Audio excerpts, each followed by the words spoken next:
सञ्जय उवाच एतत् श्रुत्वा वचनं केशवस्य कृताञ्जलिर्वेपमानः किरीटी नमस्कृत्वा भूय एवाह कृष्णं सगद्गदं भीतभीतः प्रणम्य।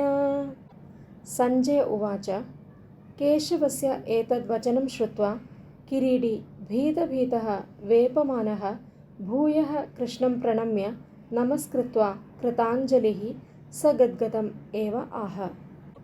സഞ്ജയൻ പറഞ്ഞു, ശ്രീകൃഷ്ണൻ്റെ ഈ വാക്യം കേട്ടിട്ട് അർജുനൻ ഏറ്റവും ഭീതനായി വിറച്ചുകൊണ്ട് വീണ്ടും വീണ്ടും ഭഗവാനെ വണങ്ങി നമസ്കരിച്ച് കൂപ്പുകൈകളോടെ ഗദ്ഗദത്തോടുകൂടി പറഞ്ഞു, ഓം നമോ ഭഗവതേ വാസുദേവായ.